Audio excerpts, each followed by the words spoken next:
Salam cinta, salam juang. Karena cinta kita berjuang. Untak. Assalamualaikum warahmatullahi wabarakatuh. Selamat pagi, selamat siang, selamat malam. Salam sejahtera bagi kita semua. Shalom, Om Swastiastu, Namo Buddhaya, dan salam kebajikan.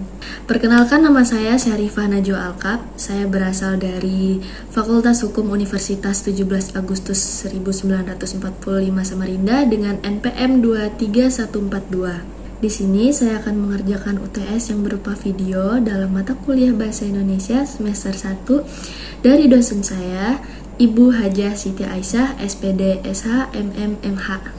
Dalam video ini saya akan membahas tentang bahasa hukum dalam perundang-undangan yang dibuat sendiri oleh dosen saya, yaitu Ibu Hajah Siti Aisyah, SPD, SH, MM, MH. Alasan mengapa saya lebih memilih untuk membahas bahasa hukum dalam perundang-undangan karena saya tertarik.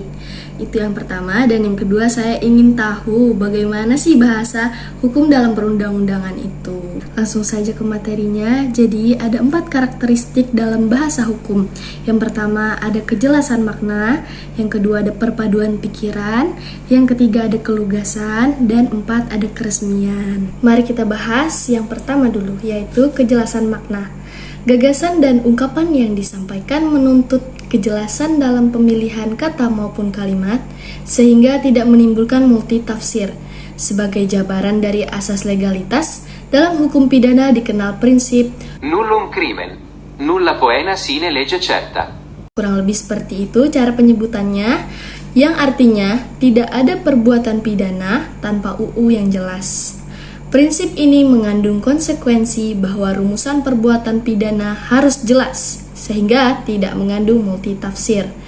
Penyusunan kalimat tentang bahasa hukum harus cermat, sehingga dapat dimengerti dan dipahami oleh penerimanya. Contohnya, seperti yang ada di sini, dipersalahkan melakukan tindakan pidana subversi barang siapa melakukan suatu perbuatan dengan maksud atau nyata-nyata dengan maksud atau yang diketahuinya atau patut diketahuinya dapat memutarbalikkan, merongrong, menyelewengkan ideologi negara, Pancasila atau haluan negara. Klausul memutarbalikkan, merongrong, atau menyelewengkan ideologi negara dalam pasal tersebut tidak jelas maknanya, sehingga menimbulkan multitafsir karena tidak ada kejelasan dalam maknanya. Kita lanjut yang kedua, kepaduan pikiran. Bahasa hukum sebagai bahasa ilmiah seharusnya disusun secara cermat dan tepat, sehingga mempunyai kesatuan makna yang jelas atau tidak bertentangan satu sama lain. Misalnya dalam putusan pengadilan antara pertimbangan atau motivering dan putusan harus bersesuaian. Dan di sini ada contoh yang akan saya bacakan dari putusan Pengadilan Tipikor Jakarta. Menimbang bahwa berdasarkan fakta-fakta di atas dapat diperoleh fakta bahwa terdakwa telah menerima hadiah atau janji berupa uang untuk pemenuhan 5% dari nilai proyek, di mana janji tersebut diberikan oleh Permai Group atau Mindo Rosalina Manulang kepada terdakwa. Dan berdasarkan fakta-fakta sebagaimana diuraikan di atas, ternyata dapat dibuktikan atas janji tersebut dilakukan penyerahan sejumlah uang adalah sebanyak 4 kali dengan jumlah sebesar 2.500.000.000 rupiah dan sebesar 1.200.000 dolar Amerika Serikat, di mana merupakan realisasi janji yang diberikan oleh Permai Group melalui saksi Mindo Rosalina Manulang kepada terdakwa, meskipun dalam penyerahan hadiah berupa mata uang rupiah maupun mata uang dolar Amerika Serikat diterima secara tidak langsung oleh terdakwa, yaitu melalui orang lain, kurir atau orang kepercayaan terdakwa, maka dapat disimpulkan bahwa pemberian hadiah atau janji tersebut adalah dalam hubungannya dengan usulan atau pembahasan proyek di Kemendiknas. Lalu ada lagi contoh yang akan saya bacakan. Menyatakan terdakwa Angelina Patricia Pinkan Sondak telah terbukti secara sah dan meyakinkan bersalah melakukan tindak pidana korupsi secara berlanjut, sebagaimana diatur dan diancam pidana dalam pasal 11 Undang-Undang RI Nomor 31 Tahun 1999 tentang pemberantasan tindak pidana korupsi sebagaimana diubah dengan Undang-Undang Nomor 20 Tahun 2001 tentang perubahan atas Undang-Undang RI Nomor 31 Tahun 1999 Pasal 64 Ayat 1 KUHP. menjatuhkan pidana oleh karena itu kepada terdakwa Angelina Patricia Pinkan Sondak dengan pidana penjara selama 4 tahun dan 6 bulan dan denda sebesar 250 juta rupiah dengan ketentuan apabila denda tersebut tidak dibayar diganti dengan pidana kurungan selama 6 bulan. Mari kita lanjut yang ketiga, yaitu kelugasan.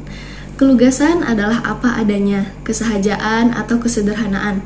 Satu kata atau kalimat dalam bahasa hukum harus memiliki satu makna, disusun dengan kalimat yang padat dan jelas, tidak terlalu panjang.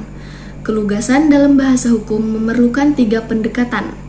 Yang pertama ada sudut bahasa, yaitu dipahami kaidah-kaidah bahasa yang baik dan benar, sehingga setiap kata dan kalimat mempunyai pengertian yang jelas, runtut, dan mudah dipahami. Yang kedua, dari sudut hukum, yaitu memahami dengan sesungguhnya pokok substansi hukum. Dan yang ketiga, dari segi psikologi massa, yaitu perlu diketahui dengan siapa hukum itu dibicarakan, atau dengan kata lain, harus dilihat dan dinilai apakah orang yang menerima komunikasi tersebut memahami apa yang sedang dibicarakan. Seperti yang ada pada contoh Pasal 2 UU Nomor 31 Tahun 1999. Setiap orang yang secara melawan hukum melakukan perbuatan memperkaya diri sendiri atau orang lain atau suatu korporasi yang dapat merugikan keuangan negara atau perekonomian negara dipidana dengan.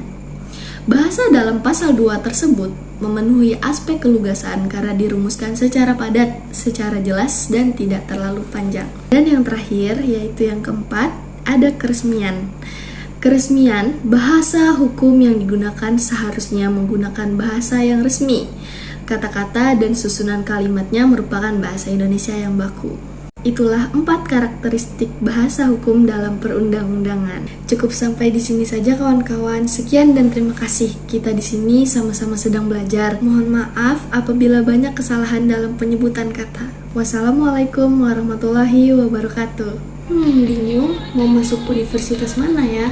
Terus mau masuk di fakultas apa? Tentunya Universitas 17 Agustus 1945 Samarinda, Fakultas Hukum. Salam cinta, salam juang. Karena cinta kita berjuang. Untak.